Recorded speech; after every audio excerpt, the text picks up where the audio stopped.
Let's go! LSU Florida State game preview. I'm going to give you my keys and score prediction at the end, but I'm going to need your score prediction down below, okay? And the most important thing is boom! Free PHL Meet Up. It's close to the dome, baby. You know you want to come by Stumpy's, throw some axes, hang out with yours truly. Let's get to it. The first thing is let's celebrate that the season is actually here. I'm tired of LSU fans bickering back and forth because we're so tired of just seeing the same practice footage over and over. And look, this one actually is really, really well shot by the Verdon Verdict. Shout out to him. But truth be told, there has been a lot of toxicity between LSU fans because this has been such a long time for the game to get here. And obviously the biggest story is who will actually be the quarterback. Will it be Jaden Daniels or will it be Garrett Nussmeier? On this channel, we're going to assume it's going to be Jaden, but I would not be surprised if we see some Garrett Nussmeier. So as far as stories, that is the biggest story involving personnel in this game, and it's not even close. And on the other sideline, their quarterback, Jordan Travis, who we did a film study on earlier this week. And by the way, if you want to see any of our detailed film studies, you can find them on our channel. You have to give Jordan Travis, because of the experience factor and because he is the guy, you have to give him the slight advantage here. But then again, obviously the big story here isn't just the quarterbacks, but the offensive lines. Lots of shuffling between these units. And right now, you're looking at the point spread and a lot of important details from ESPN. And I do feel the offensive line battle is going to be absolutely ginormous in this one. Obviously, Garrett Dellinger getting his first ever start at center, and Florida State, there's been a lot of injuries. There's been different reports of how healthy their offensive line is, especially at center. That's going to be a big question mark as well. Now, I'm not going to get as detailed into the breakdown into the trenches because you guys have heard it all this week. And we had a guest, James Coleman, on yesterday, former Florida State fullback, who broke down the offensive line and defensive line battle breakdown. I didn't say that smooth at all, but he broke it down better than I could because of all his knowledge of that Florida State offensive line. So we have a lot of resources if you want to get down and dirty as far as the trench matchup is concerned. So that to me is going to be the biggest key because both teams would say one of their top 5 strongest units on their roster is the defensive line, if not the absolute strongest on the roster. So that's going to be the biggest matchup for me, not just the quarterbacks, but how will the O-lines match up. The second thing is how will Florida State choose to play LSU's wide receivers, right?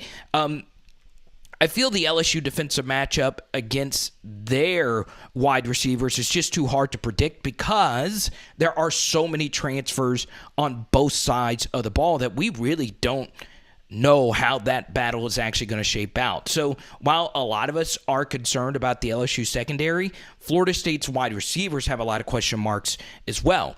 And the same on the other side of the football is actually not true. It's not the same. LSU's wide receiver group is probably the best in college football. I would say it's the best, and they are really, really, really good. How will they choose to cover them? Are they going to play cover 3, cover 4 stuff that Brian Kelly mentioned earlier in this press conference on Monday? Are they going to play off our wide receivers? I think that they will, and you could see in our defensive film study how I think they're actually going to play Jaden Daniels. So for me, that is the next key matchup in this game. Now we get to some key players to watch, and in the background, you see one of them. For me, I almost said Corey Kiner because he's wearing the number 21 jersey, but it's Noah Cain, right? He is going to get a bulk of the work at running back for LSU, but you will see Goodwin and you will see Josh Williams, right? This is probably the thinnest and least comfortable we've felt about a running back room in quite some time. And you look at the other side of the football, Florida State's running backs are absolutely stacked this year, and they do a lot of different things well. Benson, Coleman, and Toafili. So that, to me, Noah Cain, huge spot for him. And as you see, He's getting a lot of work with both the quarterbacks in this practice footage in the background. So that's my big player to watch for LSU. And then on the defensive side of the football, I'm actually going to give you a few here. Look out for the backside defensive end opposite B.J. Ojolari and Matt House's new defense. That's Ali Gay and Savion Jones. What I think Florida State's going to do is run the football at them directly, whether it be counter, whether it be some zone plays. That's where I think Ali Gay is going to have to step up, right? He's fully healthy. He is a team captain, and I am very interested to see how he steps up in a pretty big spot for LSU. And Savion Jones is going to play that role some as well. So how will LSU fit the run? That's where I think Florida State's going to try and attack the LSU defensive line, because I just wouldn't try to run the football at Mason Smith or Jaquelin Roy. Now, obviously, even if you run the football between the tackles towards Ali Gay, you're still going to have to deal with those two. But still, that's what I think Florida State's going to do. The second, those are two key players. And then obviously the third here is the special teams battle, right? I feel as if Damian Ramos, this is a big spot for him, and he is following the greatest LSU kicker of the modern era. So that's going to be huge. And Brian Kelly mentioned earlier this week in the press conference about fourth down decision-making that he does play by the analytics, and that's a good thing for me. As many of you know that watch the channel, I am very aggressive when it comes to fourth down decision-making. Boom! I'm looking at you. Yes, you right now. So you know about the meetup. We obviously have our live stream schedules. You guys know all about that. We're going to do a pregame show from Stumpy's as well. So guess what? It's going to be a lot of fun. We want you to be down there with us, but you can just watch on YouTube like you guys normally do. So be on the lookout. It's a lot of fun, and you guys know about the Patreon, the Discord, our free PHL podcast that we launched, and Power Hour SEC. So there's a lot of ways that you can hang out with me one-on-one with Zoom calls on Patreon and all that stuff. Helps me out, a few bucks my way, and a pretty fun experience for you on the other end as well. So there we go. Now, moving along here to the next part of this. Who are some players to look out for Florida State? We're going to run through them. We already touched on Jordan Travis and the running backs. Their 6'7" receiver, Wilson, number 14, Span, number 5, another great receiver for them. And a guy that I think is probably a little overvalued is Micah Pittman, the transfer from Oregon. He wears number 4. I felt as if Florida State's edge blocking is a little shaky, so I think LSU could potentially take advantage of that. That's why, I brought up the Ali Gay stuff, but more so tight ends and wide receivers on the outside. Now, what I will say, and this is very important on the defensive side of the ball, I actually do like Florida State's defense personnel a lot. I think there's a lot of guys on the defense that will play in the NFL, but I do think the Mike Denbrock offense sets up really nicely. I even think Garrett Nussmeier, even though he's not as big of a runner, you will be able to run on it, okay? But now we get to the actual prediction here, and this is, to me, the most important thing as to why I like LSU in this matchup, okay? Now, a lot of you PHLers know, going into last year, there was a lot of things I did not like about that UCLA game, right? And a lot of those were Ed Orgeron-related things. Keep in mind, the man between the headset for LSU, Brian Kelly, is a better coach. I know that is not a news flash, but he actually is a plus between the headset. This is something that he's actually really, really good at. But that's not who I want to focus on. I want to focus on a few other names here, and that is Mike Norvell and Adam Fuller. This is the head coach and defensive coordinator for Florida State. This is where I think Florida State is going to run into trouble. Mike Norvell, just quite frankly, has not coached in a lot of big games.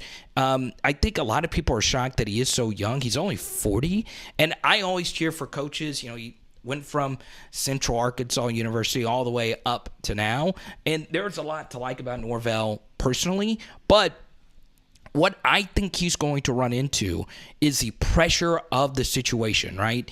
This is a guy who took over the play calling duties along with new co-offensive coordinator Alex Atkins. And for me, that's a lot of pressure, right? And at Florida State in 2020 when he took over, that was a Rona year, wasn't really in any big games.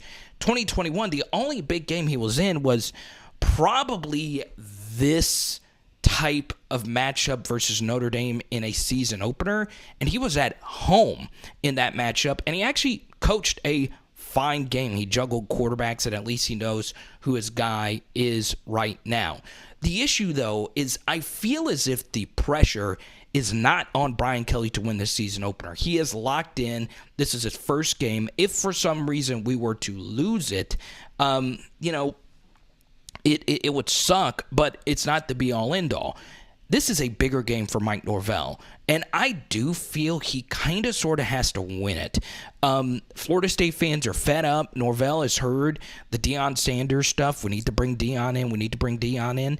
And I feel as if all the pressure is on him.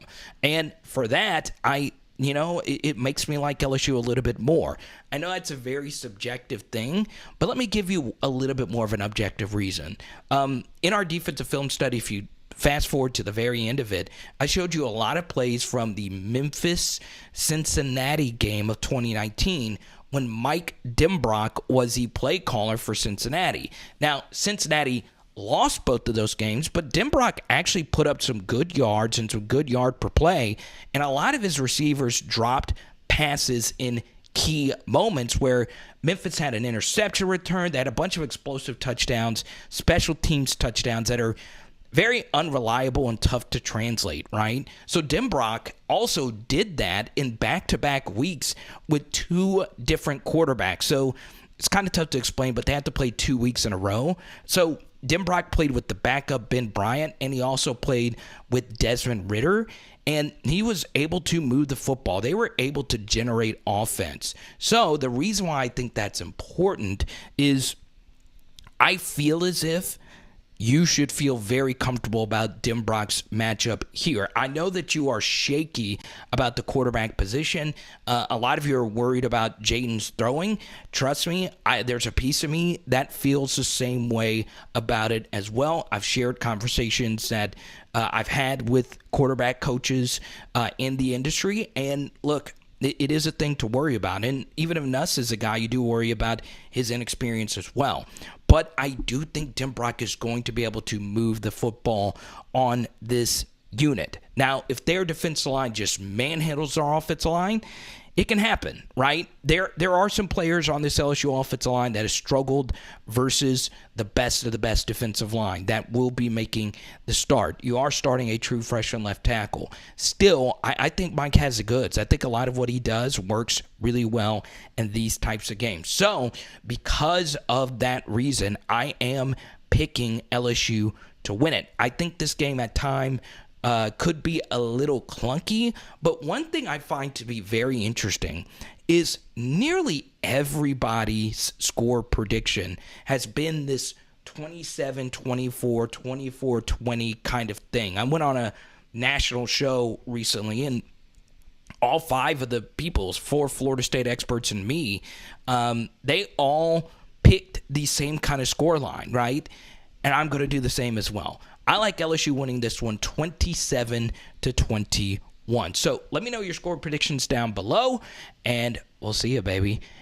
Let's freaking go. At Stumpy's, it's going down, baby. It is. Power Hour LSU. Bah! Some film studies are floating in your face, and tonight, some chicken quesadillas. Let's go.